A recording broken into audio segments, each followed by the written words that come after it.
Hello, everybody. Hello, happy Halloween. Welcome on in, everyone. Good to see you. Thanks for coming by. Just getting my last few things set up here. Yes, spooky time tonight, everybody. Spooky. Got some very interesting things to go through tonight, so it should be really interesting, hopefully, for everybody.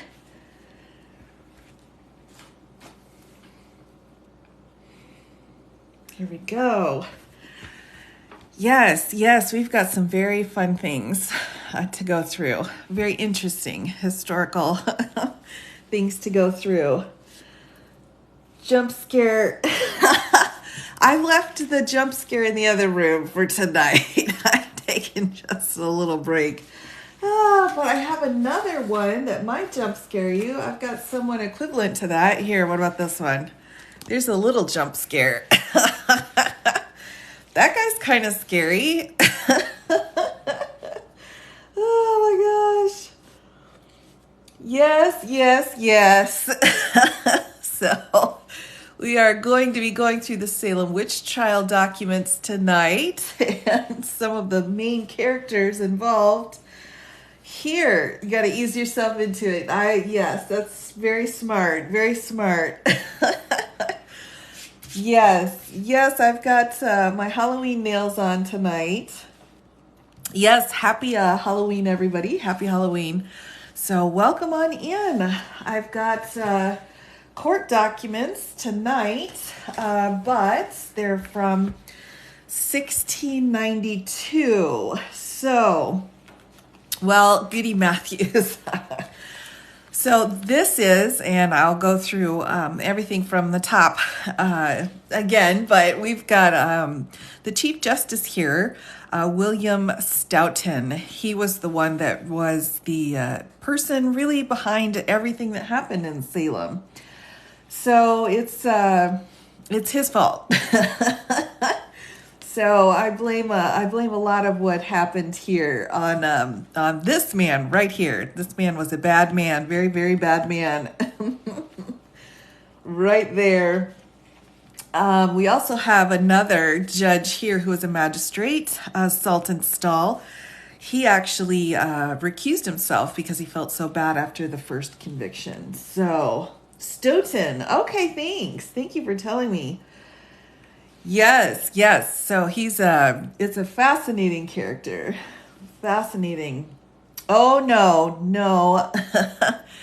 No, this was we'll actually go through some of the actual warrants, some of the original preliminary examinations. We call them preliminary examinations now.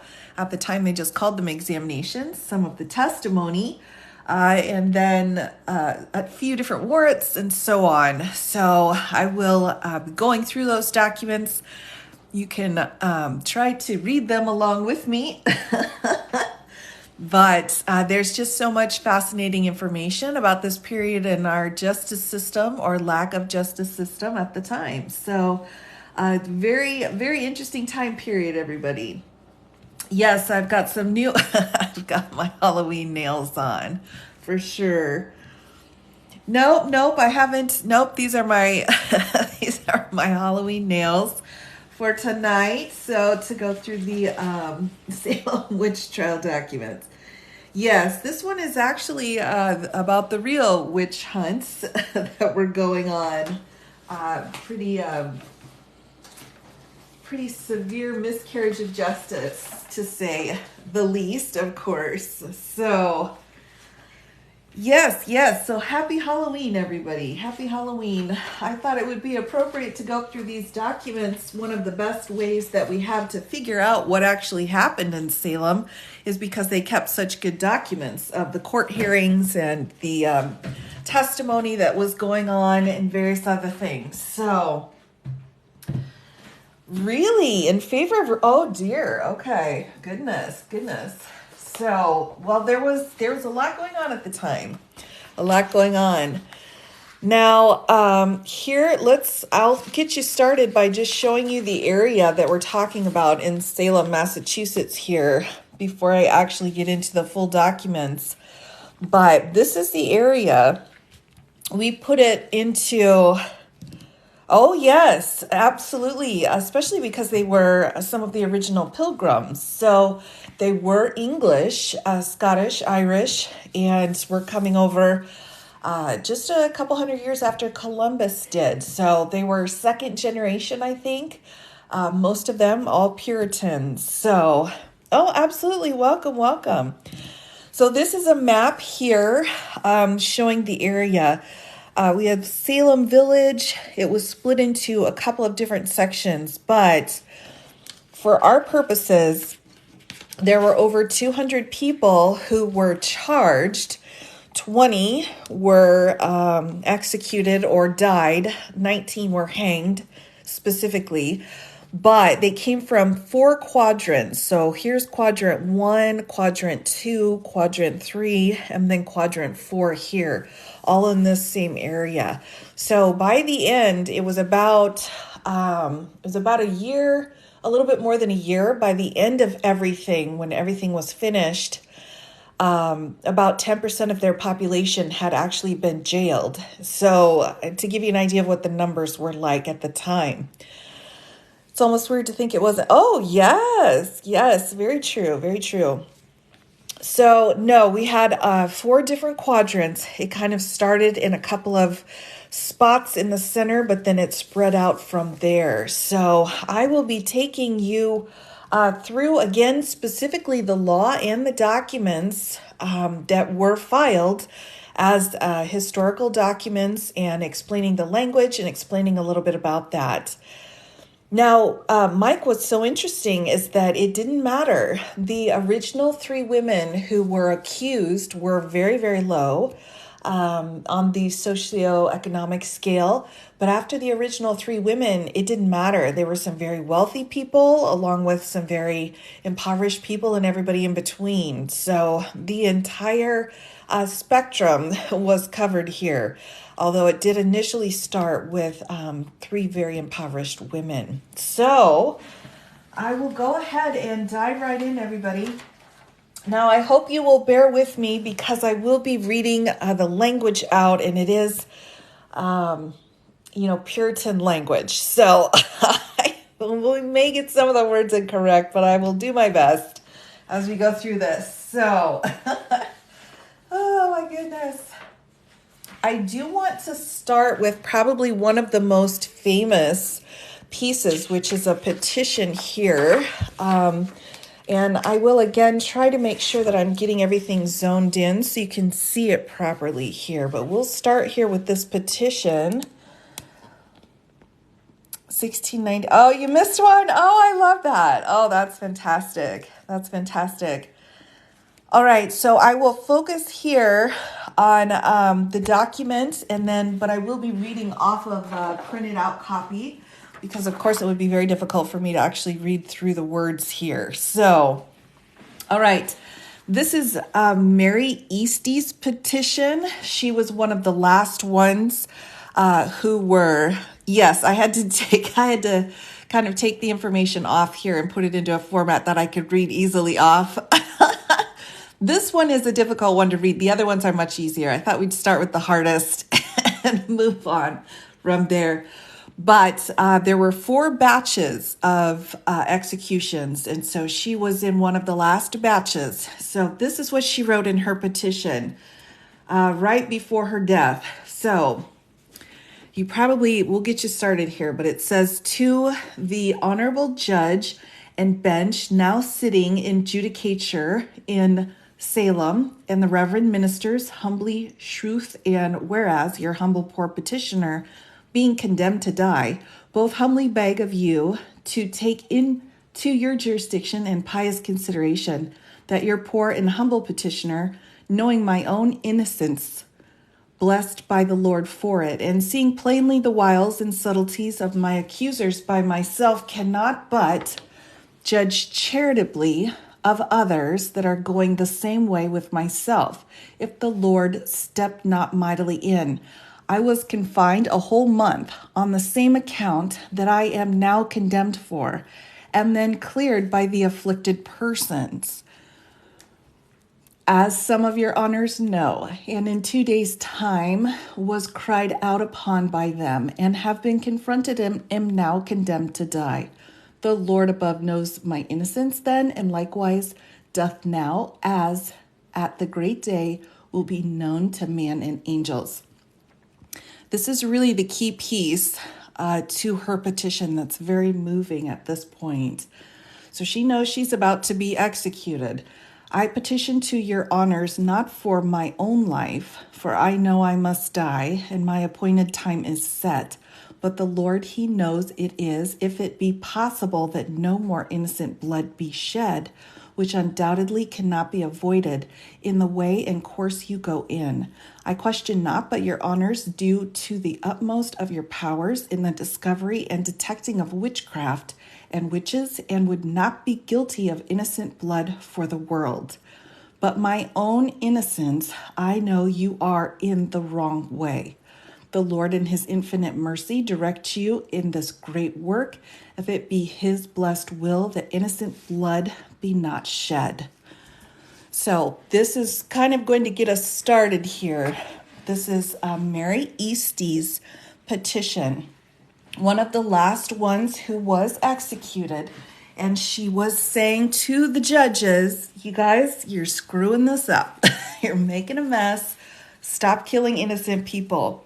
And in fact, was one of the last batches to be executed. So I think it's good to kind of start with this one.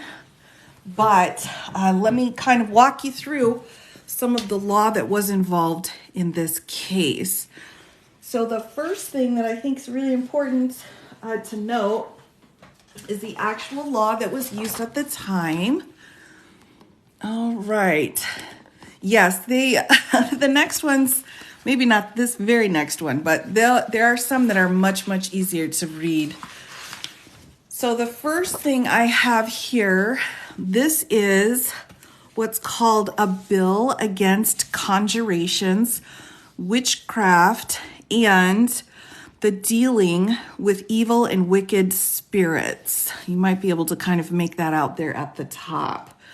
This is the actual law that put into place it being illegal to practice any kind of witchcraft.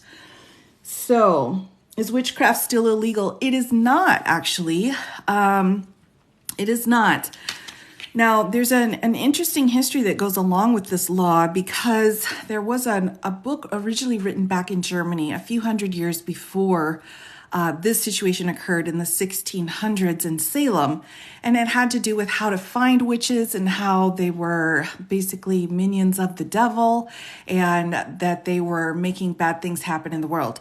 So this book was written in Germany and passed through the churches, and it was spread throughout the rest of the world via the Christian churches.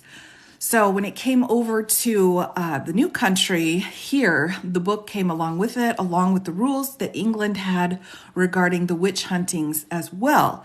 Now, there were a lot of witch huntings that were going on in Europe as well, but nothing of this magnitude in one particular targeted area until this situation with Salem occurred. So shortly after the stopping of the executions and the trials that were going on in Salem, afterwards, the area did apologize to the families, make amends, recognize that they were wrong, recognize that it was awful. Anything that was on the books regarding any kind of illegalities with witchcraft was all removed and all taken care of. But of course, the damage had already been done. So there's a lot of history here. This was probably, I think, one of the biggest reasons why we have a lot of the language in our Constitution about our trial rights came from the horrors of this situation in Salem. It really showed a lot of people that we had to be careful to keep the church and the state separate, along with judicial procedures as well. It was quite an eye-opening experience. A lot of people were pretty upset about it, and rightfully so. So this is the law here. This first part that's crossed out says, For explanation of the law, you probably can't read it, everybody, but I'll get through the crossed out part quick here. Against witchcraft, and more particular direction therein, the execution thereof, and for the better restraining of said offenses, and more severe punishing the same. Those lines are crossed out here. So then we come up next, the next piece of this.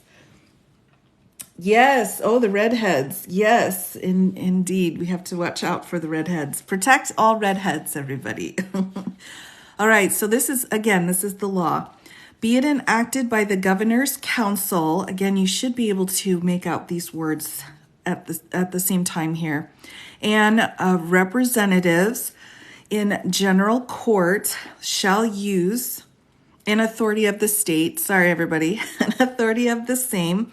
That, and then I will leave you at this point and just read off of my sheet here so you can follow along. We're starting with that as well. That if any person or persons shall use, practice, or exercise any invocation or conjuration of any evil and wicked spirit, or shall consult, covenant with, entertain, employ, feed, or reward any evil and wicked spirit, to or for any intent and purpose, or take up any dead man, woman, or child out of his or her grave, so grave robbing was not allowed, or any other place where the dead body rests, or the skin, bone, or any other part of a dead person to be employed or used in any manner of witchcraft, sorcery, charm, or enchantment, or shall use, practice, or exercise any witchcraft, enchantment, or charm, whereby any person shall be killed, destroyed, wasted, consumed, pinned, or lamed in his or her body or any part thereof, that then, I probably lost you here, that then every such, and then we flip over to the other side, any such offender or offenders, their aiders, abettors, counselors, being of any of the said offenses duly and lawfully convicted and attained, shall suffer pains of death as a felon or felons. And further, to the intent that all manner of practice, use, the exercise of witchcraft, enchantment, charm, or sorcery shall be henceforth utterly avoided, abolished, and taken away, be it enacted by the authority aforesaid, that if any person or persons shall take upon him or them by witchcraft in offending and being thereof lawfully convicted, shall for the said offense suffer imprisonment by the space of 1 whole year without bail or main prize, and once in every quarter of the 2nd year shall in sum. And then it's signed Shire Town here. And they're saying you will then need to stand openly upon the pillory by space of 6 hours, and there shall openly confess his or her error and offense, which said offense shall be written in capital letters and placed upon the breast of said offender. And if any person or persons being once convicted of the same offense, and shall again commit the like offense, being of any of the said offenses the 2nd time lawfully and duly convicted and attained, as is aforesaid, shall suffer pains of death as felon or felons. This bill, again, is read orderly in this House of Representatives and voted and passed in the affirmative and sent to His Excellency, the Governor and Council for consent. So this is the law that was set out in Massachusetts. Yes, the Scarlet Letter absolutely did, actually. And what a very interesting side note, one of the judges involved in the Salem witch trials was a Judge Hawthorne, who was the brother of Nathaniel Hawthorne.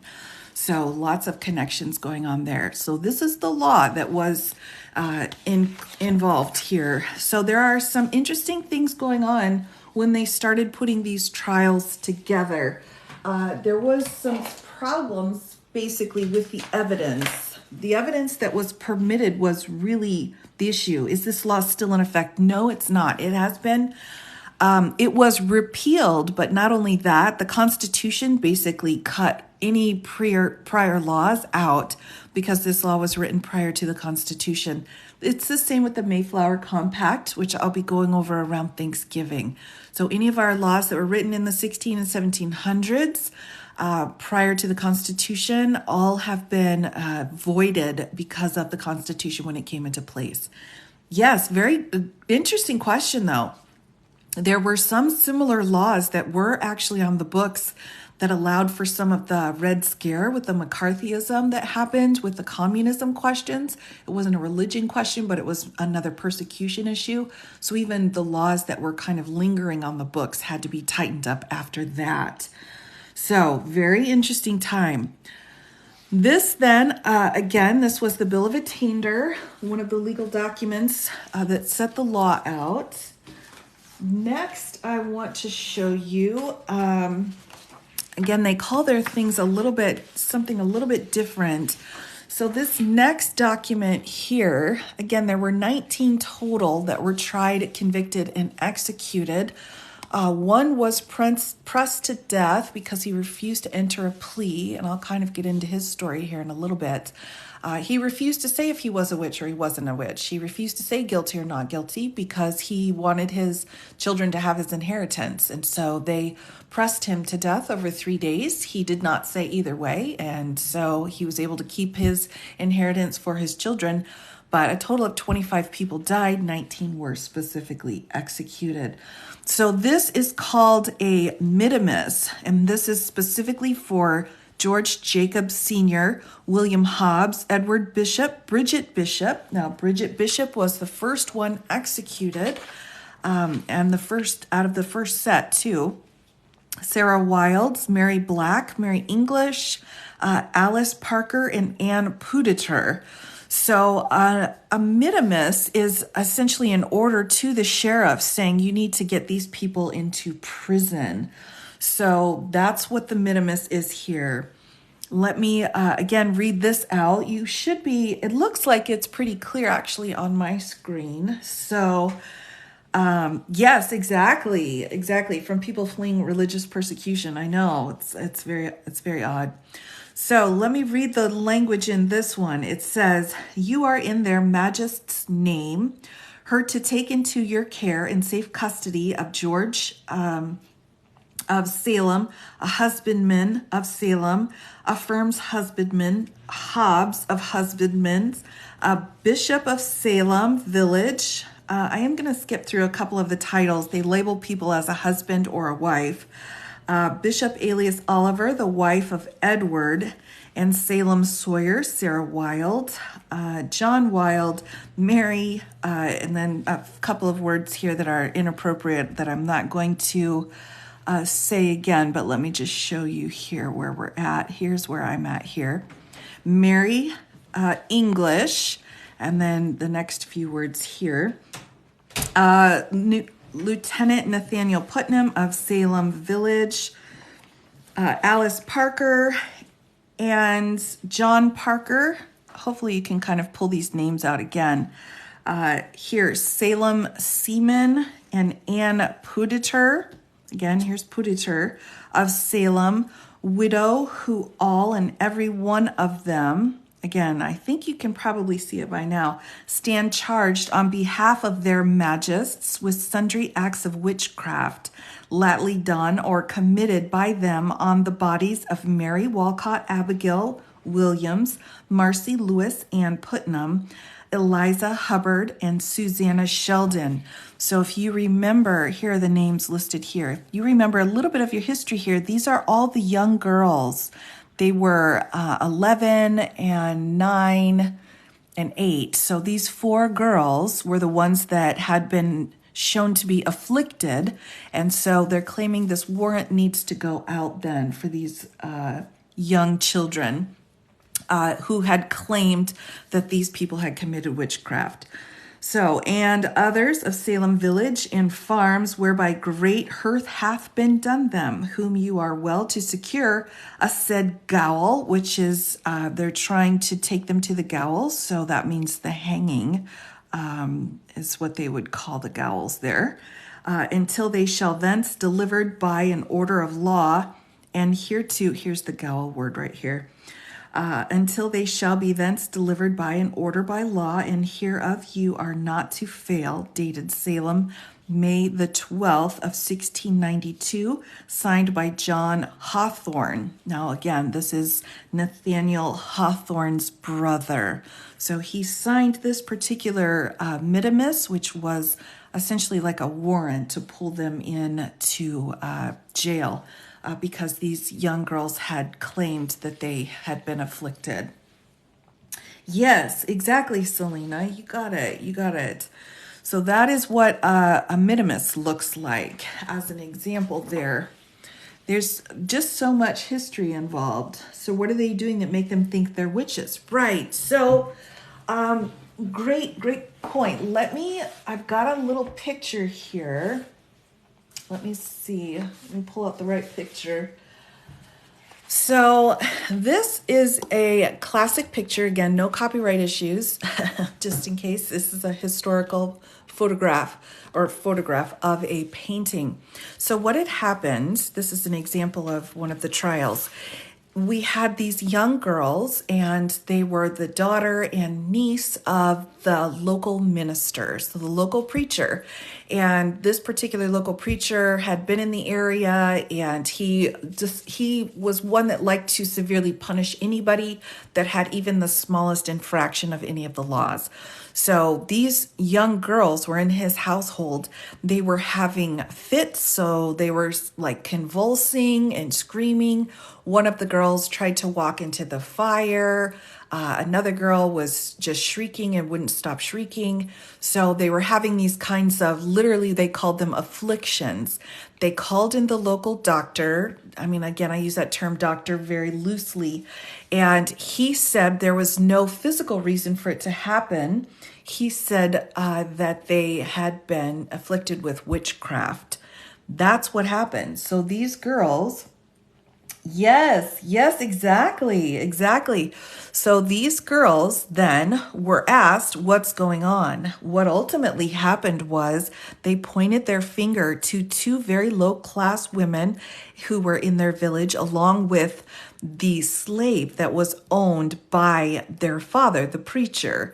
So they don't know exactly where she was from. They believe she was from the Caribbean, but she was a slave. She was kept there.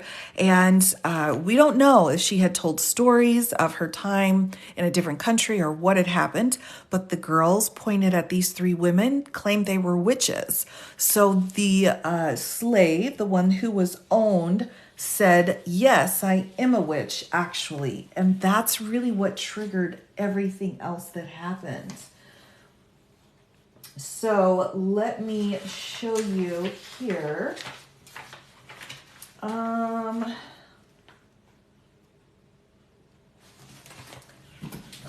We'll get you the warrant out.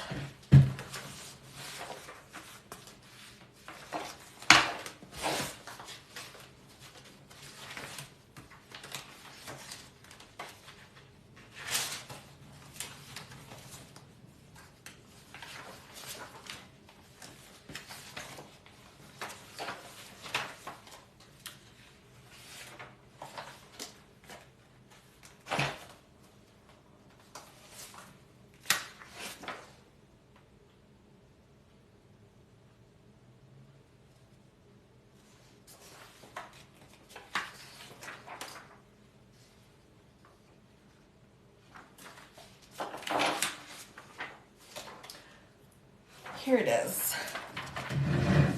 So for those of you who are interested, the name of the slave, her name was Tibuta.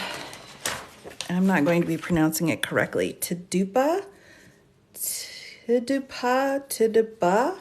She was the servant. She was the one that they pointed to, the initial one, along with the two Sarahs. So two Sarahs, Sarah Good, and the other Sarah's not on this particular document. Those three women were pointed out by these young girls. Tituba, thank you very much. And because Tituba said, yes, I was involved in witchcraft, and I was forced, she was Haitian. Oh, thank you so much for that. Yes, I wasn't sure. I knew she was a Caribbean, but I wasn't sure exactly from where. But because she was she said, yes, I was asked to sign this book of the devil, and there were 6 other names on it. She actually was not executed at the time. Because of that, they didn't execute her because they wanted to know the other names of the other women's that were in the book. So it's very interesting here. So since I have this here, this is just to give you another document to take a look at. This is a letter from Thomas Newton to Isaac Addington with Minimus. So this is another Minimus order, which again is a warrant for someone to be taken to jail for Sarah Good, Rebecca Nurse, John Willard, John Proctor, Susanna Martin, Bridget Bishop, who was the first one to be executed, and then Tituba. Am I saying that right? Tituba. I keep saying it incorrectly. Anyway, I'm sorry about that. So this was the minimus that was set out for them in order to, of course, get them put into jail. Oh, yes, the names are amazing. So let me read to you what this says. You probably can't read specifically the language on here, so I will read it for you. Tituba. Okay. Before I forget, I'm going to just write that down so I don't... There we go. Hopefully I will remember saying it correctly. Okay, excellent.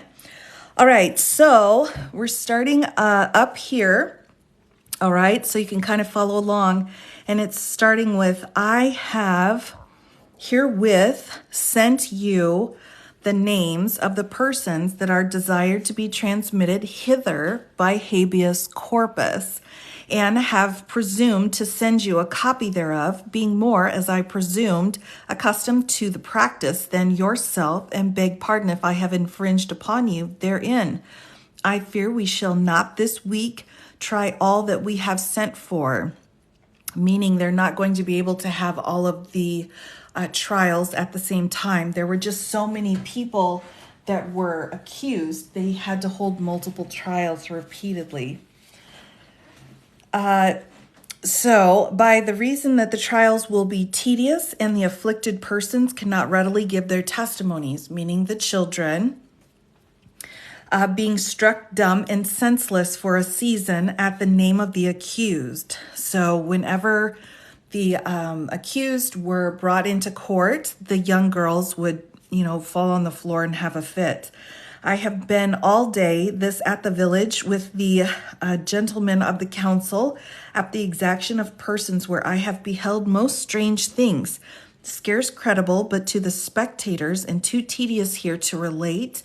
And among the rest, Captain Alden and Mr. English have their minimus, meaning their arrest warrant, in here as well. So, and I must say, accordingly to the present appearance of things, they are deeply concerned as the rest, for the afflicted spare no person of what quality soever, neither conceals their crimes, though never so heinous.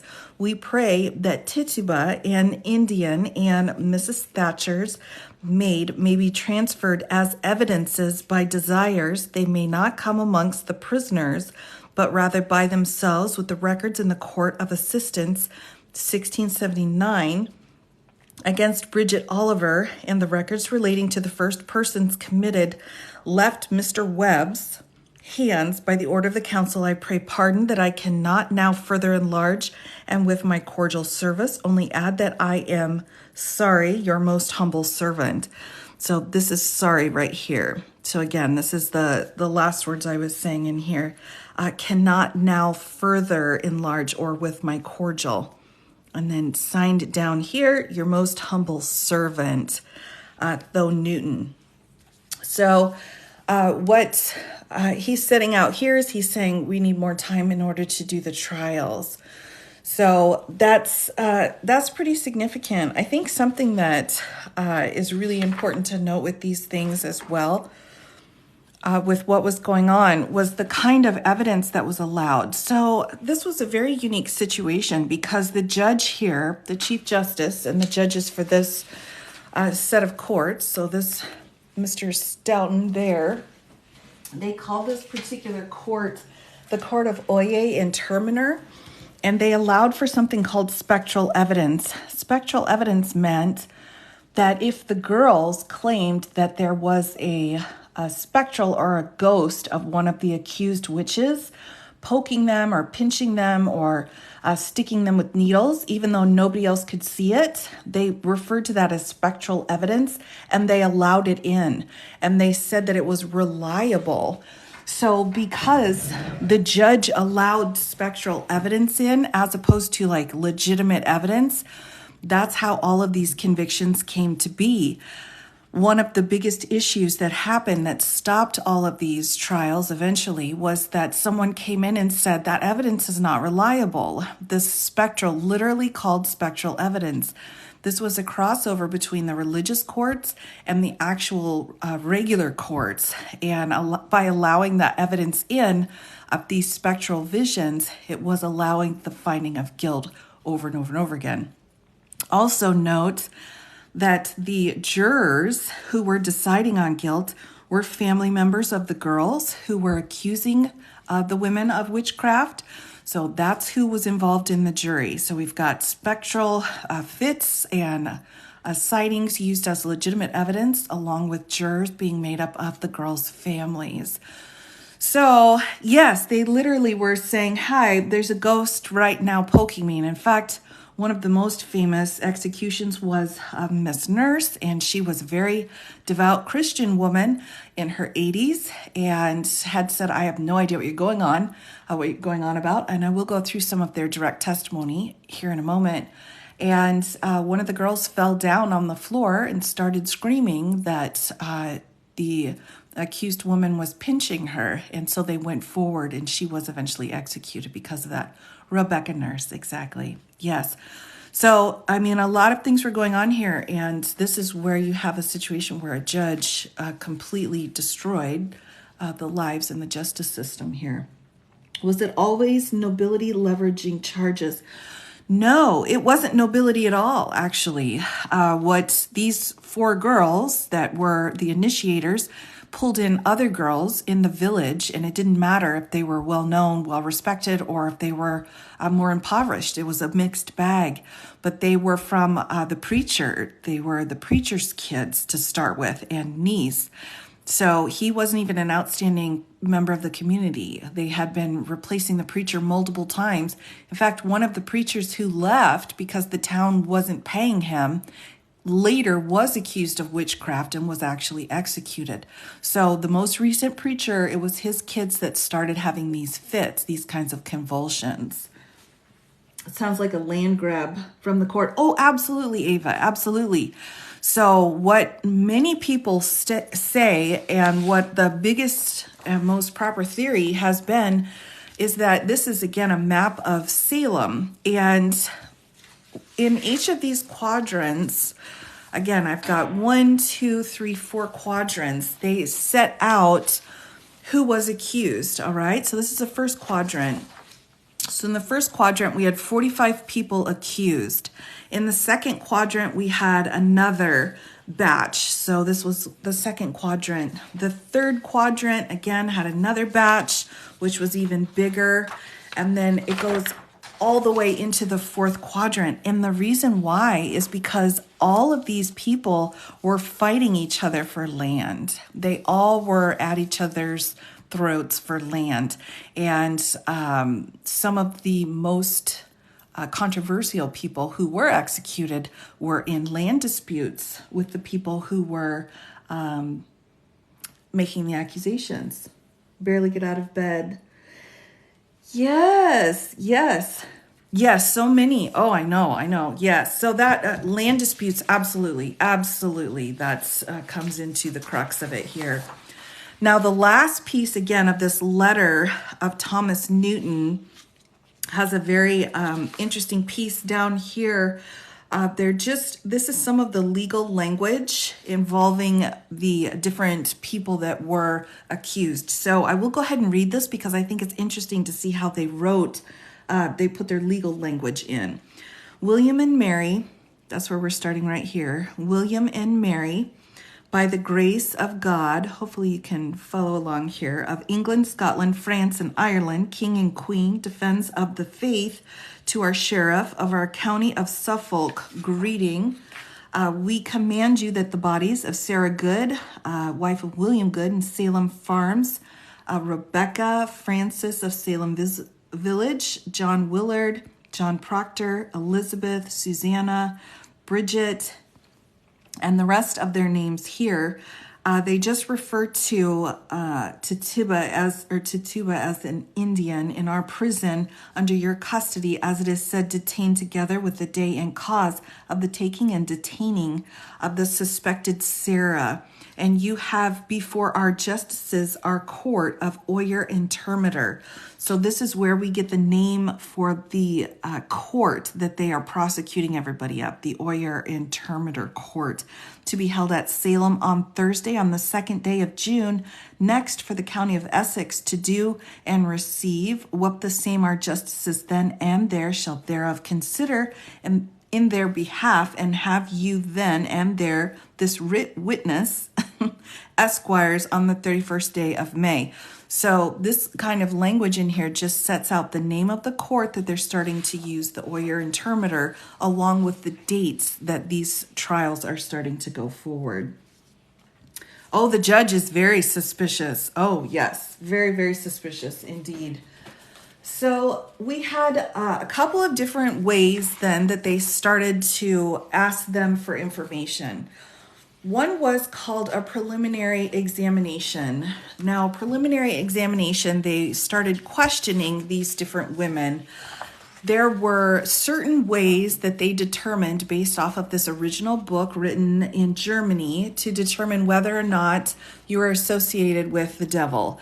And it had to do with if you had a particular mark on you, or another way of evidence is if you confessed, or if you had two witnesses. So by trying to push all of these different rules together, the easiest way that they found to find anyone guilty was to get a confession. So these 19 people who were executed had pled not guilty, and so they were immediately taken, basically immediately, within a couple of months, and executed. The ones that pled guilty were held in jail, and they actually eventually were not all executed. 5 of them died in jail, but there were hundreds who were accused that if you pled guilty that you were practicing witchcraft, you went to jail, they waited for a trial. But if you pled not guilty, you immediately were taken to court, asked to confess, and when you didn't, you were put to death. That's a very interesting way of doing it, right? So when you went into court here, you were presumed guilty. We now, of course, have you're presumed innocent until proven guilty because of this kind of a situation. If you were brought to court, you had no defense attorney, hearsay was allowed, the spectral evidence of ghosts was allowed, all of that evidence was allowed in. Again, you had no attorney, and you were presumed guilty. So I've got a few examinations and testimonies that were recorded at the time by different court people of questioning the different women who were accused. So this first one that I have here is an examination of Bridget Bishop. Again, the first one who was actually executed. So let me read through here. This is kind of in a question and answer format. As we go through this, you may not be able to see the exact language put out here, but this is what this document is recorded to say. Again, it's been recorded by Ezekiel Cheever. The examination of Bridget Bishop before the worshipful John Harthen and Jonathan Curran Esquires. Bridget Bishop being now coming in to be examined relating to her accusation of suspicion of sundry acts of witchcraft, the afflicted persons are now dreadfully afflicted by her, as they done say. Bishop, what do you say here? Stand charged with sundry acts of witchcraft by you done or committed upon the bodies of Mercy Lewes and Ann Putnam and others. I am innocent. I know nothing of it. I have done no witchcraft. Look upon this woman and see if this be the woman that you have been seen hurting you. Mercy and Anne and others do now charge her to her face with hurting them. What do you say now? You see they charge you to your face. I never did hurt them in my life. I did never see these persons before. I am as innocent as the child unborn. It is not your coat that's been cut. So now our language gets a little bit different here, but she answers not about her garment being looked upon to find that it was cut or torn in two ways. Saith that there was a sword that struck her coat, was not naked, but was within the scabbard, so that the rent may very probably be the very same that Mary did tell that she had her coat cut by Jonathan striking at her appearance. So this particular section, it's hard to really understand what's going on. One of the girls claimed that an apparition had cut her coat. And so they're saying her coat does have a cut in it. So how do you explain that? The affected persons charge her with having hurt them many ways and by tempting them to sin to the devil's book, at which charge she seemed to be very angry and shaking her head at them, saying that it was false. They are all greatly tormented, as I conceive, by the shaking of her head. Good bishop, what contract have you made with the devil? I have made no contract with the devil. I never saw him in my life. Anne Putnam saith that she calls the devil her God. What say you to all of this that you are charged with? Can you not find in your heart to tell the truth? I do tell the truth. I never hurt these persons in my life. I never saw them before. O good bishop, did you not come to our house last night, and did you not tell me that your master made you tell more than you were willing to tell? Tell us the truth in this matter. How comes these persons to be thus tormented and to charge you with doing? I am not come here to say I am a witch, to take away my life. Who is it that doth if you doth not? They say it is your likeness, and comes and torments them, and tempts them to write in the book. What book is that you tempt them with? No, I know nothing. I am innocent. Do you not see how they are tormented? You are acting with witchcraft before us. What do you say to this? Why have you not a heart to confess the truth? I am innocent.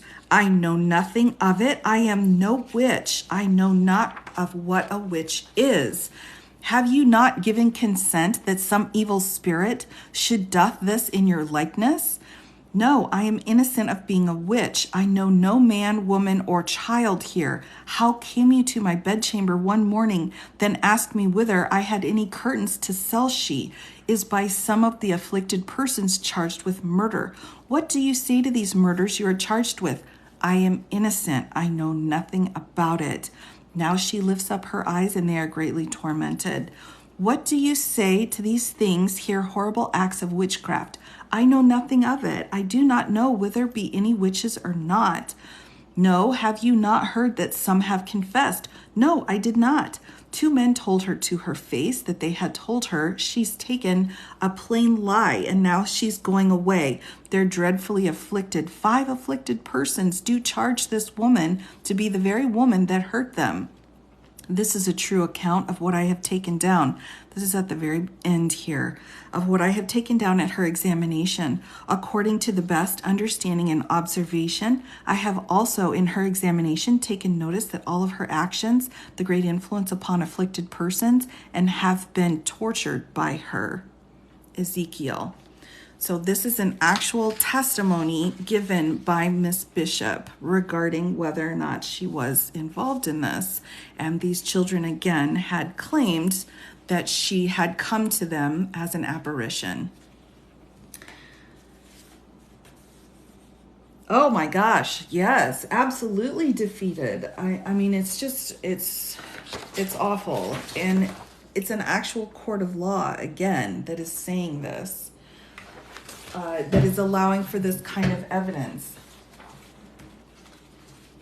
One of your ancestors, Rebecca, yes, was executed. Oh, yes. Yes, Rebecca. And, Miss Nurse was one of the ones that was initially executed, even though she could barely get around. She was very well known. She was very well respected. All right, so next we've got, again, you'll have to excuse the Puritan language, everybody. I'm trying my best. I'm trying my best. So a lot of the documents that I have are from Bridget's case. Now, to give you an idea, this is supposed to have been a likeness of Bridget Bishop here. So she is in her outfit. One of the things was that Bridget had been accused and acquitted of witchcraft previously. So she had actually been released, but then when she was accused again, people weren't surprised, allegedly. One of the things that she did was she wore black a lot, which was actually unusual at the time. Black was very expensive, difficult to get, and so it was unusual that she wore it. They claimed again that was part of her being a witch. But this is a likeness of her. So that takes me then to this next letter. Actually, this is testimony. So this is witness testimony. Now, again, in order to be convicted under the law, you've got to have two witnesses or a confession. They were able to get some testimony in off of witnesses, but again, you can assess for yourself how credible this witness statement is. This evidence, again, was what was part of what convicted her and led to her execution. Oh, thank you, Ava. Yes, I've got some Puritan language coming up, everyone. So it starts off, John Louder of Salem, aged about, I'm trying to show you each of the words so you can follow along here, about 2 years, testifieth and saith that about 7 or 8 years since I then living with Mr. Gedney in Salem and having had some controversy with Bridget Bishop, the wife of Edward Bishop of Salem, about her foulness that used to come into our orchard and garden, some little time after which I, going well to bed, about the dead of night, and felt a great weight upon my breast, and awakened, looked, and it being bright moon, light did clearly see Bridget Bishop, or her likeness, sitting upon my stomach, and putting my arms out of the bed to free myself from that great oppression, she presently laid hold of my throat and almost choked me, and I had no strength or power in my hands to resist or help myself, and in this condition she held me to almost a day. Sometime after this, my mistress, Susanna Gedney, was in our orchard, and I was then with her, and said, Bridget Bishop being then in her orchard, which was the next day, adjourning to ours, my mistress told Bridget that I said or affirmed that she came one night and sat upon me, as aforesaid, which she denied. And I affirmed to her face that it be true, and that I did plainly see her, upon which discord with her she threatened me. And some time after that, I being not very well stayed at home on a Lord's Day, and on that afternoon said, the doors being shut, I did see a black pig in the room coming towards me. So I went towards it to kick it, and it vanished away. Immediately after I sat down in the narrow bar, and did see a black thing jump into the window, and came and stood just before my face. Upon the bar, the body of it looked like a monkey, only the feet were like a cock's feet with claws, and the face somewhat like a man's than a monkey. And I, being greatly affrighted, not being able to speak or help myself by reason or fear, I suppose, so the thing spoke to me and said, I'm a messenger sent to you, and I understand you are troubled in mind. And if you will be ruled by me, you shall want for nothing in this world, upon which I endeavored to clap my hands upon it and say, you, this is the testimony that she was convicted under. Oh my goodness. All right, so here's the second part, everybody. Back to the testimony here. Let me make sure I'm in frame properly. the devil, I will kill you, but could feel no substance of it, and it jumped out the window again, and immediately came in by the porch, although the doors were shut, and said, you'd better take my counsel. Whereupon I struck it with a stick, and struck the ground as well, and broke the stick. Reversed, but felt no substance, and the arm with which I struck it was presently disabled. Then it vanished away, and I opened the back door and went out, going towards the house. And I spied Bridget Bishop in her orchard, going towards her house, and seeing her, had not had power to set 1 foot forward to return in again, and going to shut the door. I again did see that or the like creature that I before did see within the doors, in such posture as it seemed to be a-going to fly at me, at which I cried out, the whole armor of God be between me and you. So it sprang back and flew over the apple tree, flinging the dust with its feet against my stomach, upon which I was struck dumb, and so continued for about 3 days' time, and also shook many of the apples from the trees as it flew over. All right, so that's the testimony of John Loder that led to the conviction of Bridget Bishop in her execution. Why can't I have a dream this cool? I know, right? Hallucinations. This is an example again of that spectral evidence that was allowed in by the Chief Justice. Now, also keep in mind these cases, although these girls were the ones bringing the accusations, it was the Attorney General who actually brought the cases to court. So this is the Chief Justice that was allowing for that spectral evidence.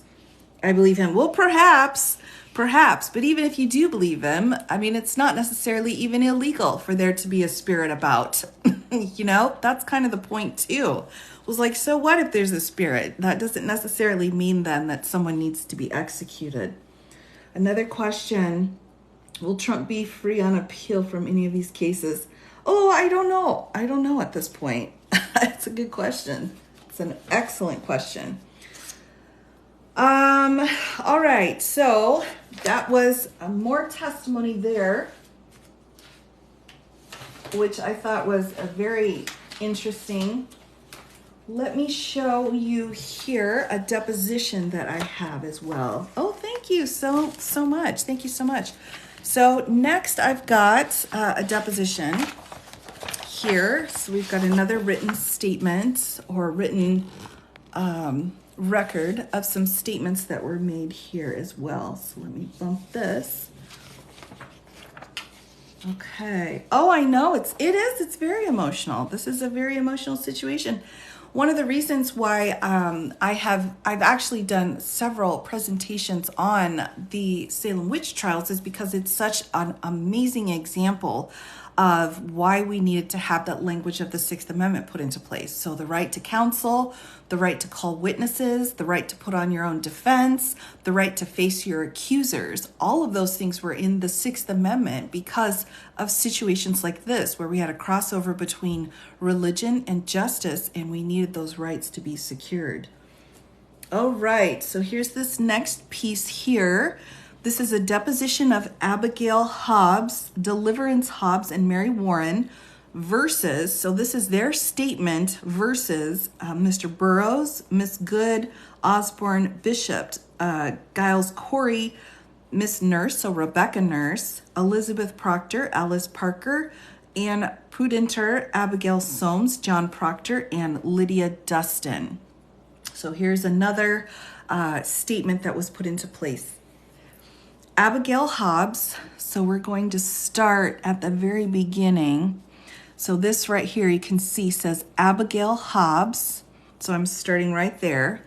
Then confessed before John Hoffman and Jonathan Coeur, Esquire, that at the general meeting of the witches in the field near Mr. Parisi's house, she saw George Burroughs, Sarah Good, Sarah Osborne, Bridget Bishop, Oliver, and Giles Corey 2 or 3 nights agone. Mr. Burrow came and sat at the window and told her he would terribly afflict her for saying so much against him, and then pinched her. Deliverance Hobbs then saw the Burrows, and he would have tempted her to set her hand to the book. The book that they're referring to when they keep saying setting their hand on the book is they're saying it's a book of the devil. So the devil's book, and if you put your hand on it or write your name in it, then that means that you're working with the devil. This is what kind of started all of it. So that's what they're referring to here. And he would have tempted her to set her hand to the book and almost shook her to pieces because she would not do it. Mary testified that when she was in prison in Salem about a fortnight ago, Mr. George, Goody Nurse, and Goody Proctor, and others unknown came to this deposition and had a trumpet and sounded it, and they would have had this deposition to have gone up with them to a feast to these people's houses, told her that this deposition, they were deacons, and they would have had her eat some of the sweet bread and wine, and she was asking them what wine that it was, and one of them said it was blood, and better than our wine, but this depositions refused to eat or drink with them, and then they dreadfully afflicted her at the time, sworn on the 1st of June. So we have another situation where they're claiming that they were being poisoned and that spectrals were involved again. It's a lot. It's a lot, everybody. Now, down in this part, it states, memorandum, that at the time of taking this deposition, Goody Nurse appeared in the room and afflicted the people writing this, as attested and alone, and almost choked Abigail Hobbs, as also she testified. And Mr. English then ran to pin into Mary's hand as she attested. So this little bit right here is explaining that there was actually an assault in the courtroom. Somebody had a fit and then went after one of the people testifying. So that's interesting. Oh my goodness. It's a lot. It's a lotty. Yes, the problematic specter again. Exactly. Exactly. Oh my goodness gracious. Okay, so trying to stay organized here. Let me show another picture here. Again, this is a very famous depiction again of the trials that were going on. The trials lasted for a year, again, a little bit more than a year. They had 4 separate batches of executions, executing a total of 19 people. One was crushed to death because he refused to give a plea of guilty or not guilty, but 19 were actually hanged. Yes, so you can see here there was a lot of drama going on. Now, the background of this, to keep this in mind, was these were completely public trials. Even though there were these judges who were involved, or they called them magistrates. We had this Chief Justice involved here, and then we had multiple magistrates involved. Here's just one of them. They were there, but people came from all around the entire area in order to watch these trials. This turned into their entertainment. So yeah, there was no TV exactly. So people came in just to watch this whole spectator situation. And again, none of these people who had been charged had counsel. All of the hearsay was allowed, as you can hear already, some of the testimony that was allowed regarding the spectral evidence, and everybody was fine with it. As far as the judges went, one thing that is noted was there were some people that started to feel bad and a few times had even come forward to try to help. But once that happened, several of them were accused, and so then they were put into jail. Again, over 200 people were jailed at the time, about 10% of the population. So one of the people who was accused again and was set to be executed was a minister. I'll show you another picture here. I've definitely got, these are, G-rated pictures, but one of the people, again, that was accused had the way that they had executed them was they put a ladder up against a tree. So a lot of people think if you hang someone, then the neck snaps and you're done. But the process that they used in Salem was they would have them walk up halfway up a ladder. They would put the noose on and then kick the ladder away, or the executioner would push them off of the ladder. So one of the men, and there were several men, but mostly it was women, but one of the men who was a minister started to say the Lord's Prayer. And at that point in time, they believed if you could say the Lord's Prayer, it meant that you were not involved with the devil, because you wouldn't be able to say the Lord's Prayer. So several of the people in the audience actually started to come forward to help this minister because they were having doubts. But then someone else, another minister from a province nearby, came in and said, you know what? The devil takes many forms, and the devil can be very powerful and push someone to be able to say different words. And so they pushed him off the ladder and he was executed. So we did have several times where people in the community started to really question what was going on, but they waited so long before they really did anything that, again, so many people were executed because of that and were in jail. Boston, either a judge or the governor had to step in. Exactly. And they didn't. They didn't have the authority. And there was another person, actually well known, who wrote a book later. He was actually charged with sedition for criticizing the government, and his case did go to the U.S. Supreme Court. Again, this was long ago. Went up to a higher level court where they came back and kind of laid the fundamental principles for freedom of speech and freedom of the press because of his condemnation of the government's handling of these cases in Salem. It's very interesting.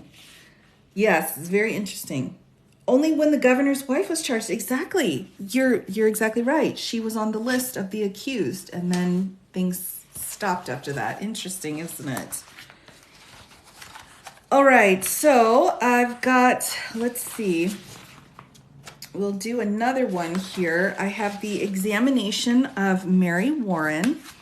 So these, again, it's amazing that all of these documents have survived. They are in various different museums and different locations. You can go see them in person, but they're also online for anyone who is interested. So this next document I've got, let me see if I can make sure to get it in frame again so you can follow along here. We've got the examination of Mary Warren, and this was done. Again, this is a preliminary examination, so initial questioning. We didn't have any kind of Miranda rights or any kind of protections for initial questioning, of course, at the time. So these kinds of questions were allowed. So there were no issues going on. But we've got Mary Warren here. So this is the examination of Mary Warren. This is going to be a question and answer format. So you can see how the paragraphs are indented. So if you want to follow along as I'm reading it, you can see where the question is asked and then answered as I go through it. So the first one here, the examination of Mary Warren at a court in Salem Village. Again, if you're following along here, examination of Mary Warren at a court in the Salem Village by John Hawthorne and Jonath Corwin. And we'll start right here. As soon as she was coming towards the bar, the afflicted fell into fits. Mary Warren, you stand here charged with sundry acts of witchcraft. What do you say for yourself? Are you guilty or not? I am innocent. Again, if you're following along, I'm right here. I am innocent. Hath she hurt you? Speaking to the sufferers, some were dumb. Betty Hubbard testified against her, and then said Hubbard fell into a violent fit. You were, a little while ago, an afflicted person. Now you are an afflictor. How comes this to pass? I look up to God and take it to be a great mercy of God.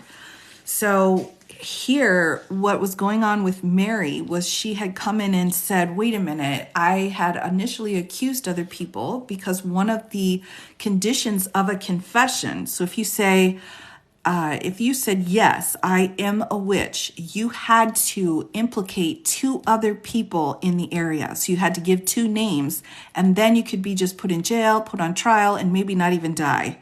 That could be possible. But if you didn't include two other people's names, then it was not accepted. So that was one of the conditions of the confession. Now, for Mary, she had pointed her finger at a couple of people, but then she recanted. She said, no, I was not afflicted. I was wrong.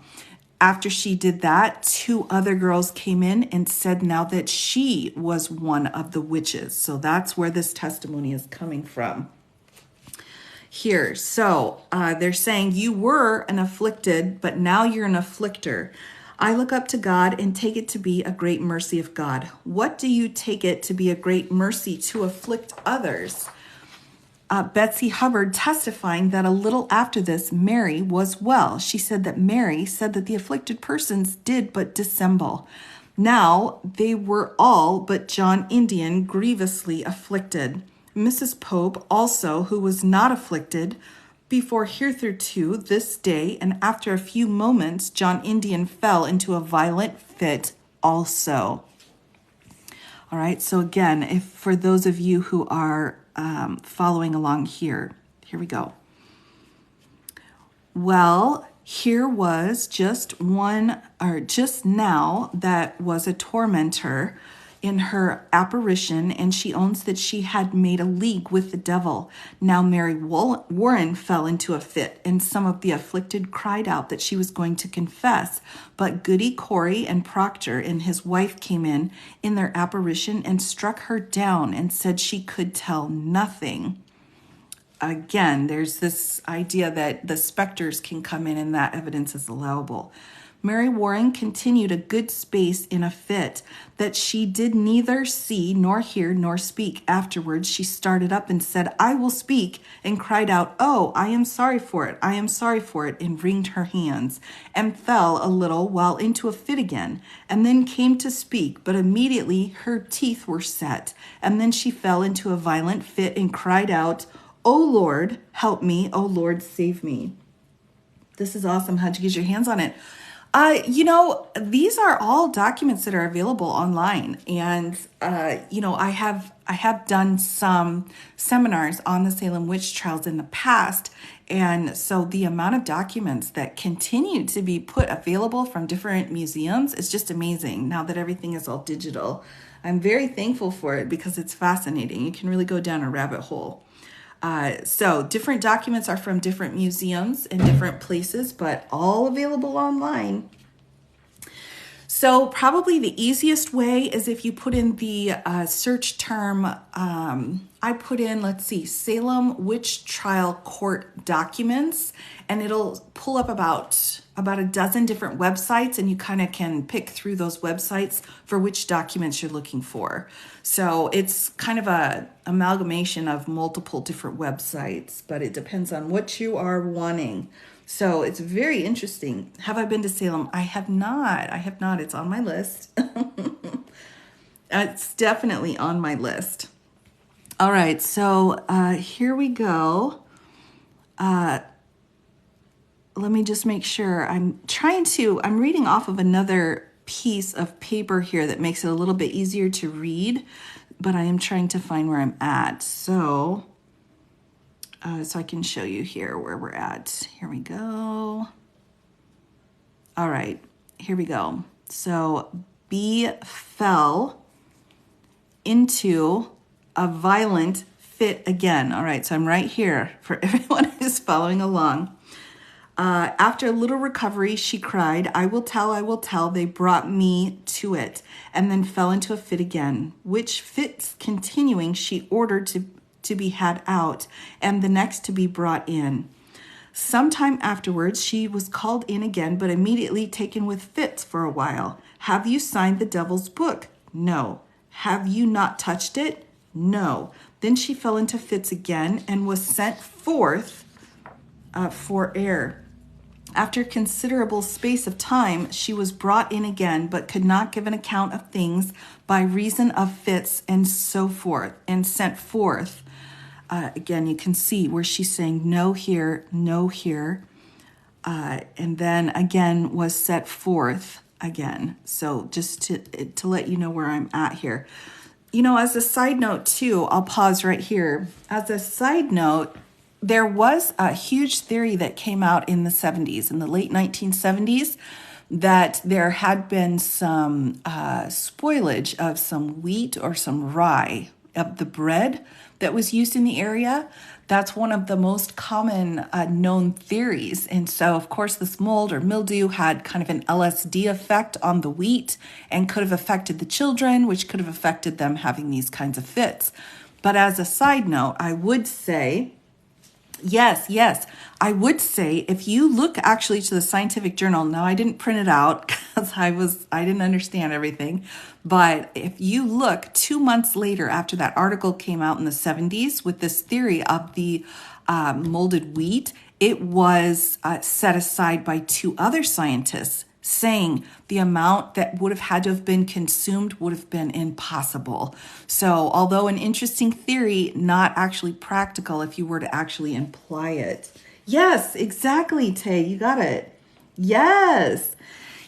So they think that there could have been some mold and it could have had some effect, but it would not have been enough to have been the only thing to have been at play. So they think it might have been one factor, but not enough to be the sole factor.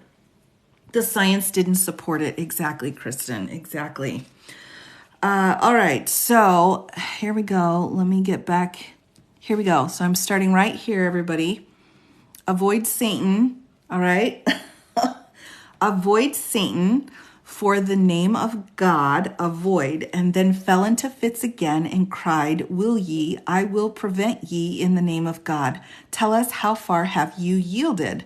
A fit interrupts her again. What did they say you should do? And you should be well. Then her lips were bit, so she could not speak, so she was sent away. Note that not of the sufferers was afflicted during her examination after once she began to confess, though they were tormented before. Salem Village, April 19th of 1962. So I'm right here. Mr. Samuel Paris, being desired to take in writing of the examination of Mary Warren, hath delivered it as aforesaid, and upon hearing the same and seeing what we did then see together with the charge of the afflicted persons then present, we committed said Mary Warren. So that is signed by John Hawthorne here and Jonathan Corwin. Yes, again, this is that preliminary examination when they're going in and asking these questions, and the judges are determining that this kind of information is valid evidence. So, which is very disheartening, of course.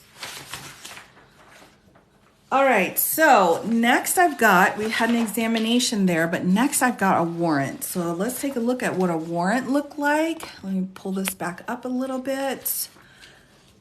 So we can see this language here. What are the neighboring towns doing and saying? They were spectating. They came in from all over the place. Now, let me show you this map again. They have a very interesting, a couple of the museums have a very interesting simulation where they show how a few of the charges or a few of the accusations started, but then they just grew and enveloped the whole area. So we had a couple of places started here, but then zone 1 got hit, then zone 2, zone 3, and then zone 4 until this whole entire area, 10% of this population had been jailed and was being accused of being witches. You were accepted into law school today. Oh my gosh, congratulations. Yay. Oh, that's wonderful. Oh, we love that. Oh my gosh, I'm so happy for you. Yay. That's fantastic. The Wax Museum, yes. Oh, there's so much great information. But it's interesting because it just was a point where people, all you had to do was raise an accusation and anybody could be brought in. And because there were so many land disputes going on, it just spread. So all of the neighboring counties, they all started getting involved and having their populations pulled in as accused witches as well. So there was no help. It really, they call it hysteria because it just blew out of proportion so quickly. Oh my gosh, wouldn't people think to move away? That's a good question, but at the time with the Puritans, I think there were pretty limited means. And I think from some of the reports and some of the documents that I've read, it looks like they really thought, if they, again, like most defendants even think today, they really thought that if they explained that they weren't witches, that they would be believed. Salem, 1247. Yes. Oh, absolutely. Yes. Very interesting. Very interesting. Isolation from the community. It did. And they were kind of fighting because we had these two split areas. One was a village, Salem village, and one was Salem town. And one was more seen as more devout Christians than the other. So there was even a level of Puritanism that was not being met. And so one was being looked down on by the other ones. So there was, again, this infighting going on between these neighboring villages as well. Reminds me of today's politics. It does, doesn't it? It does. I mean, there are a lot of parallels that I think we can draw here. Yes, a lot. Yes, claiming affliction to avoid being accused. Absolutely, Daisy. And there have been some psychiatrists, psychologists who've been studying it as well. And they have even come back and have said, I'm not sure if I agree or not, but some have said the original girls of the daughter and the niece of the original preacher, they had said they had probably been so traumatized by how severe and strict the preacher was and how harsh his punishments were of the smallest infraction, that they were probably traumatized. And that level of trauma can present itself through convulsions and this kind of behavior. So that's what some people have said. Other people have said too that by going through this process that they were actually being protected from serious punishment, and so they had to keep perpetuating their story in order to be safe. Yes, PTSD, exactly. PTSD from abuse, exactly. And there are a lot of different experts out there who have claimed that, and there's a special label for it. I'm just not, that's not my field, so I can't remember the name of it, but they're saying that these kinds of specific actions can come from this level of kind of emotional abuse and psychological abuse. Yes, PTSD and misogyny, exactly. So, and of course, too, these young girls at the time would have been working full time, would have had to have been screamed at regularly about not being Christian enough, I'm sure, in this Puritan colony. So I'm sure there were a lot of things going on in the world. And then you throw in, maybe some bad wheat, not enough to really be the cause, but to give you a bad day or two, there could be definitely a few things at play for sure. Functioning neurological. Yeah. No prospects of a reasonable life. Exactly. So I think there were a lot of things. Oh, thank you, Haunted Heidi. Of course. Bad water. Absolutely. The kind of sanitation was non-existent at the time. And if you remember too, when all of this started, there was this doctor who had said, no, there's no science reason for it. It must be witchcraft. So it was the doctor who started everyone down this road to begin with as well. So I highly doubt he knew how to have, clean conditions or clean water or anything of those natures as well. Oh my gosh, ADHD and anxiety at that time? Whoo, that would be tough. That would be, oh my gosh, yes, absolutely. All right, so I've got here, this is a warrant for apprehension for Giles Corey, Mary Warren, Abigail Hobbs, Bridget Bishop, with a summons for witnesses versus Giles Corey and others. So we've got just another warrant again for apprehension. So to bring people in based off of accusations here. So others thought the grains may, yes, and there may be, and I think they had said too that, there may be some of that added to a bad day or two, but it wouldn't have just affected the accusers was one thing, and it wouldn't have been severe enough. The quantities they need to have really been the true culprit for the issue. Yes, so the lead poisoning in the pewter dishes. Oh my gosh, can you imagine? I mean, the amount of lead. The other thing too that was interesting was that anyone who was shackled here, any of the 200 people were shackled tightly in iron, and they had iron like embedded basically into them via the shackles, because the iron was supposed to keep them from being able to cast spells with their hands. So, I mean, imagine that 5 of them died because of the conditions in jail, and part of it would have been from infections and various diseases. Would have been a bad trip for someone already traumatized. Exactly, Tay. That's exactly right. So if you already have that propensity about you because you already have some PTSD going on, you've already got some abuse going on, you've got some pretty severe living conditions, and then you have a bit of a trip out on some moldy bread, yeah, that could really lead to a lot of it. Absolutely. Absolutely. Tim Smiths were at risk. Oh, that's interesting. Very interesting. Oh, that it was lead. Yeah, I can absolutely believe that. That absolutely makes sense. Absolutely. How many were experimenting with a plant they found? True, that's also a good point as well. They certainly did not have the knowledge. And it's actually, I think, ironic because technically a lot of traditionally in Europe, a lot of the women who were accused of being witches were herbalists. And so they were the ones that actually knew the proper herbs in order to treat certain kinds of diseases and health issues. But then, of course, they were accused of witchcraft and then, killed. So that was a lot. Well, some bits there, I mean, I don't want to get too much. I try not to talk about religion too much, so I don't want to cross the lines here.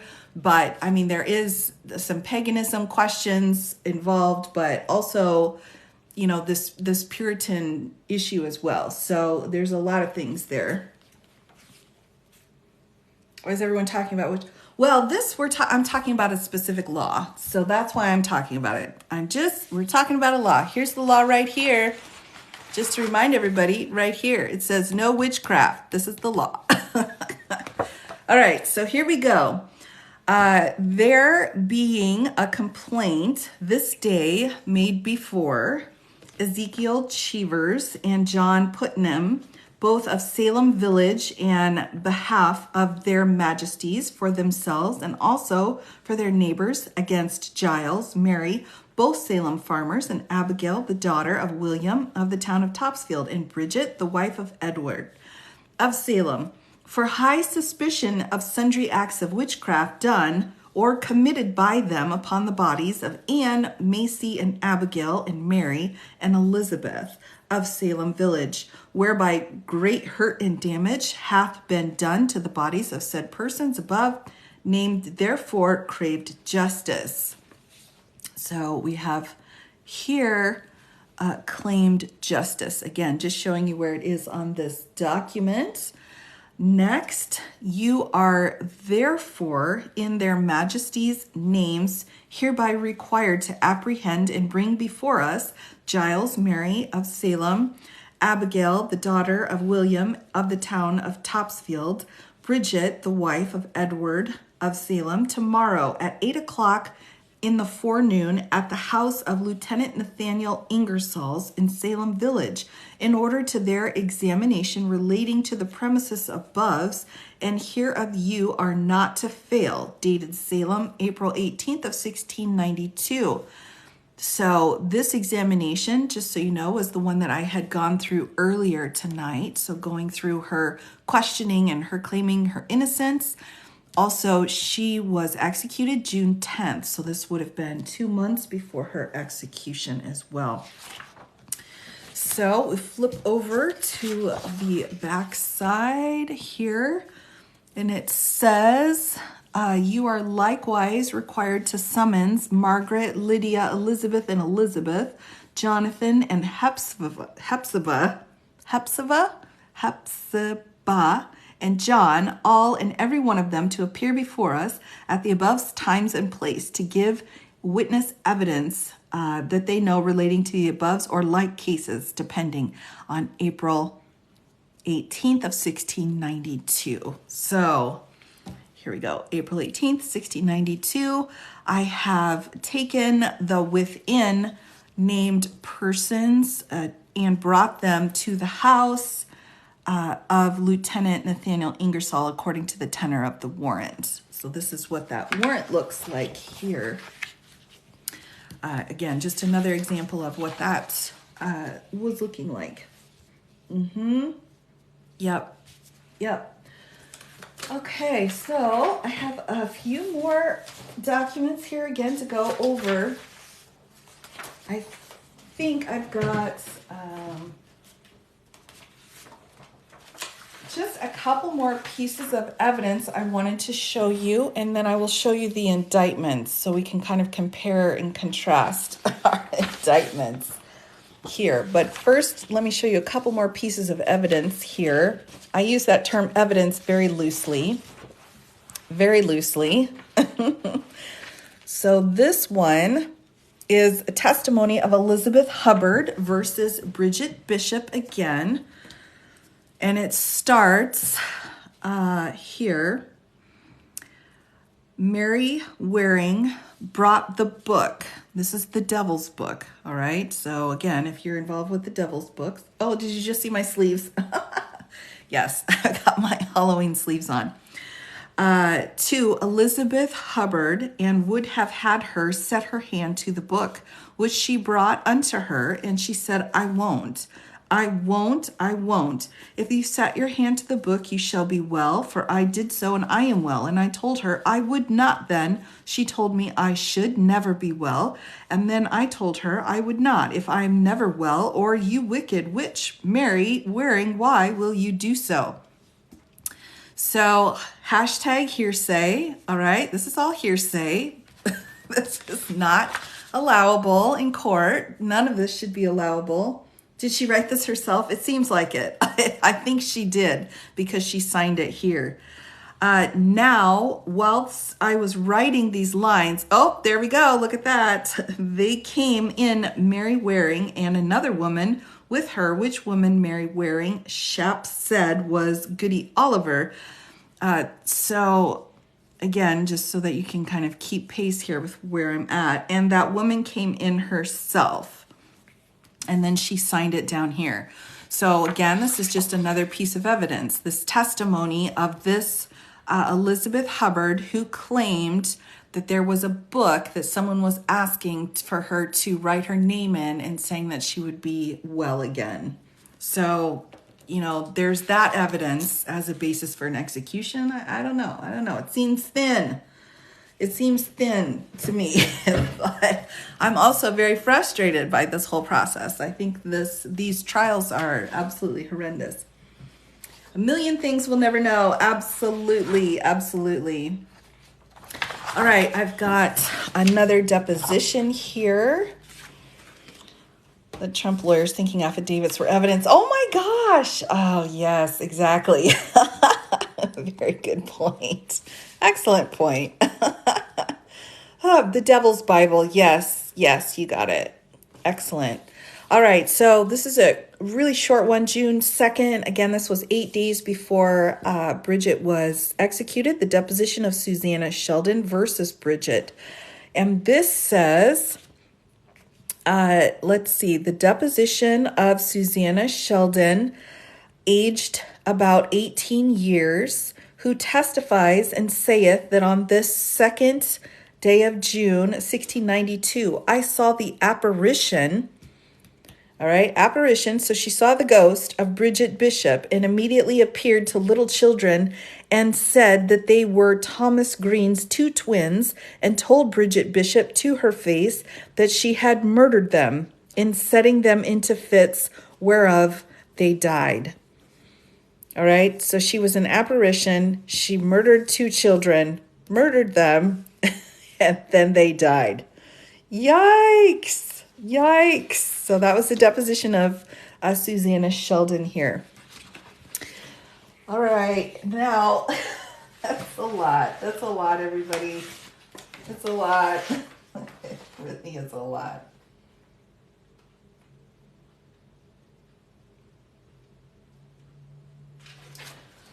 All right, one more, and then I will get into the two indictments for Miss Bishop. So the next piece here, again, we're going to talk a little bit about, they didn't execute witches. Yes. All right, this one is testimony of Sarah Churchill versus Anne Pudiker, Bridget Bishop, and George Jacobs Sr., June 1st. Again, this is about 9 days before she was executed. So we'll start here. Sarah Churchill confesses that Goody Pudiker brought the book to this examination, and she signed it, but did not know her at the time.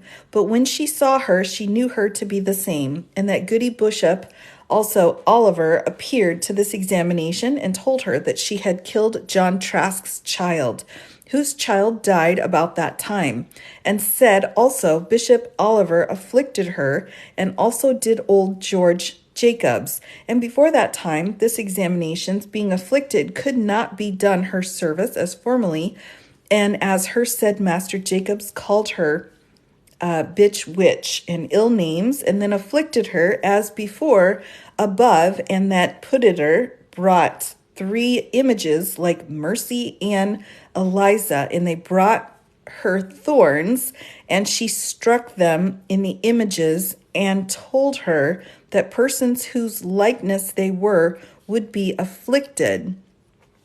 And the other day saw Goody Oliver sate upon her knee.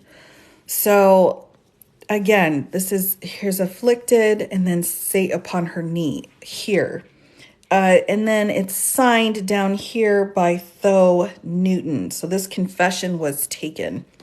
There's another piece as well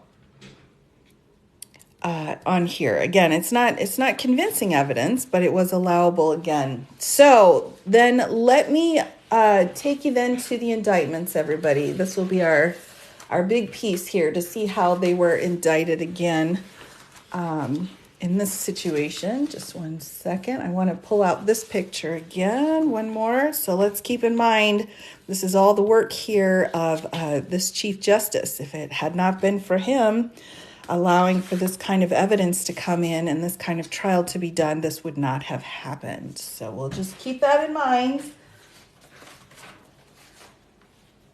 All right, so 2 indictments were set out. So here's indictment number 1, and then we have indictment number 5. Both of them are for Bridget Bishop. One's for afflicting Mercy Lewis, and the other's for afflicting Anne Putram. So here we go. Let me take you through. At this point, we've read so many indictments together, everybody. How could I not bring in the indictments, right?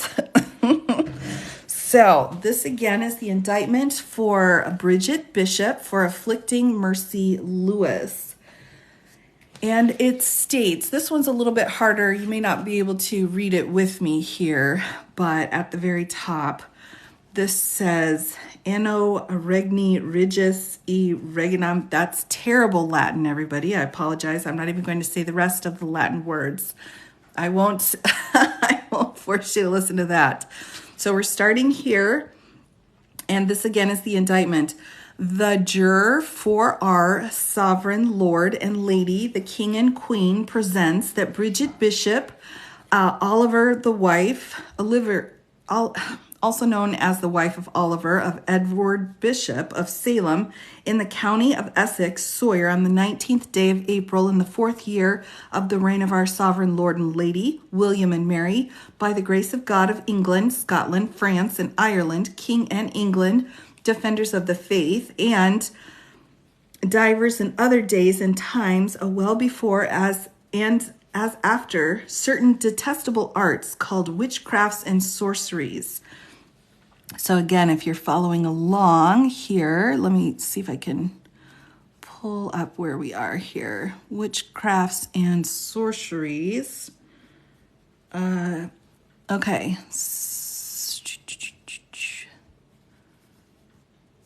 Okay, so witchcrafts and sorceries, got it.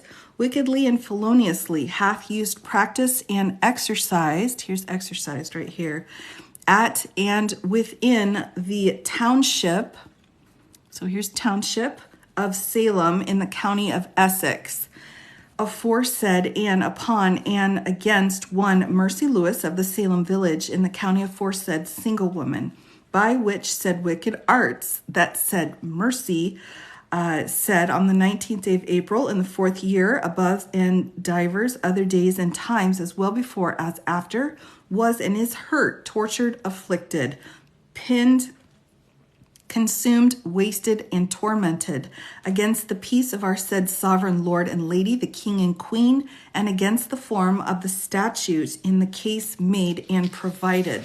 Witnesses.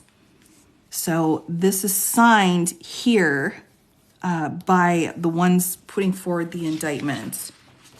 All witnesses, it says this word is witnesses, and then these are the witnesses here. So this is her indictment for afflicting Mercy Lewis.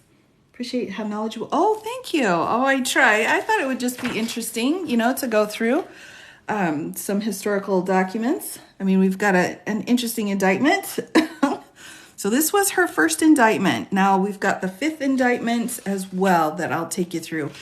But again, this is all that was needed. They put in the code section essentially that she violated. They claimed the witnesses and the acts that she did, and that's how she was indicted. Very interesting. Oh, I'm glad. I thought it's definitely a time and a piece of our history that I think is so important to remember.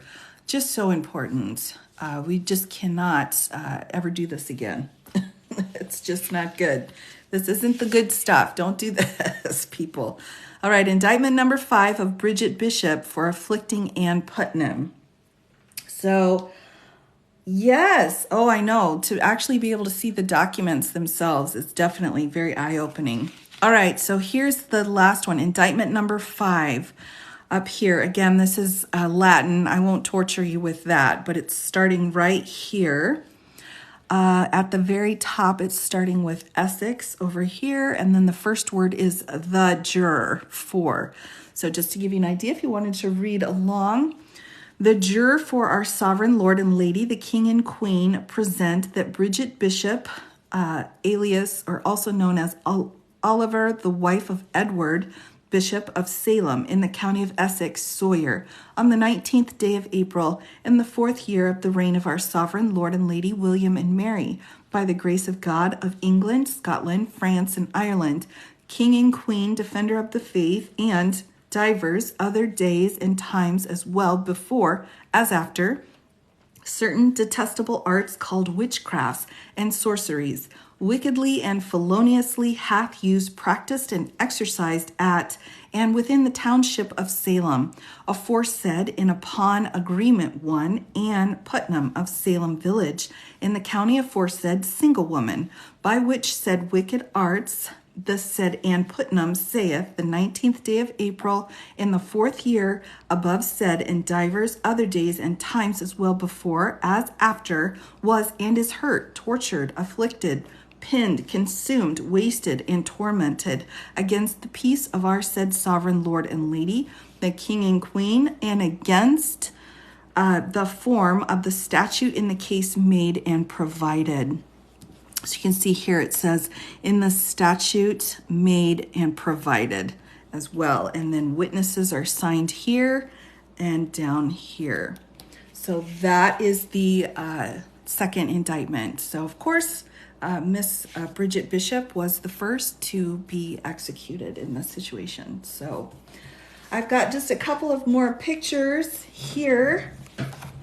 Just again to give you an idea of what we were dealing with, some sketches and so on. Now, I think it's interesting to note that right after all of this happened, and there was definitely, the governor's wife was accused, and so a lot of the trials ended after that, and the court was put away after that. They did away with the court. But there were a lot of book burnings that occurred then. A lot of the documents had been burned. Many were kept, luckily, and we've got pictures and we've got records. But many books and accounts and drawings and things that depicted the time were actually burned to try to keep people from knowing what actually happened.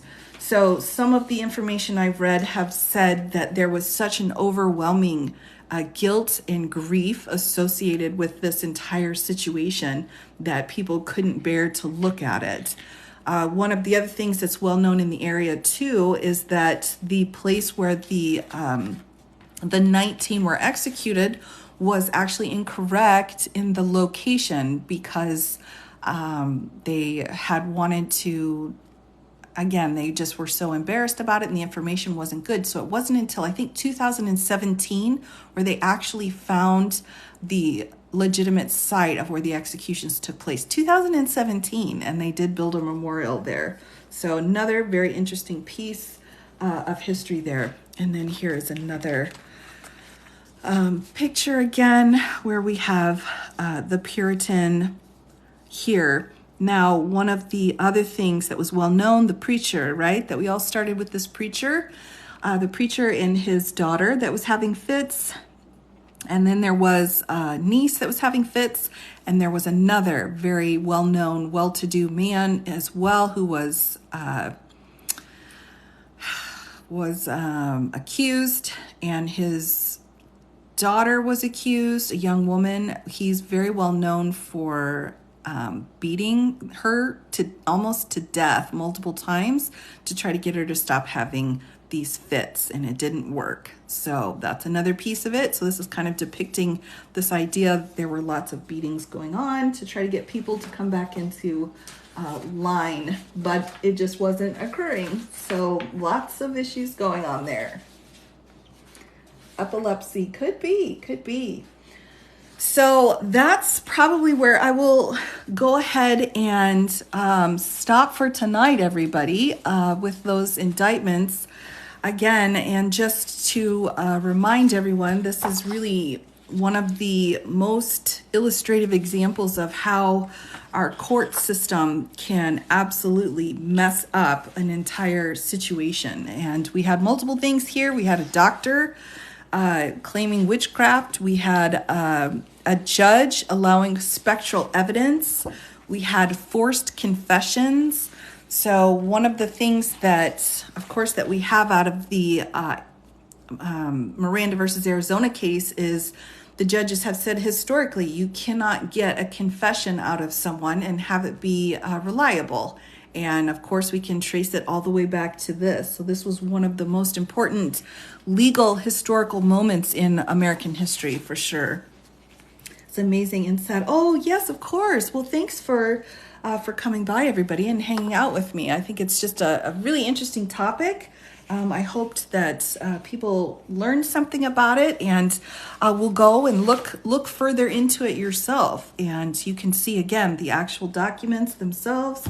So there's just so much to know about it. But I think it's important that we remember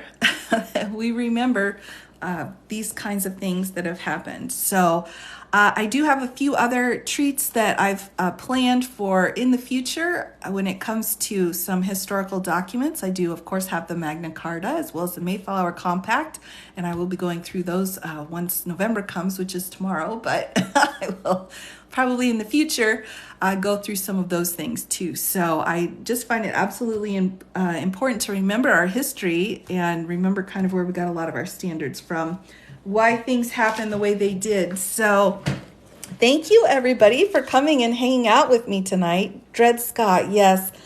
You know, I have made a couple of posts on the Dred Scott case. It's probably the most difficult case for me to do a case brief on, but it's just one of the most valuable cases. So absolutely, we'll be coming back with some more historical cases. Absolutely. So thank you again, everybody, for coming.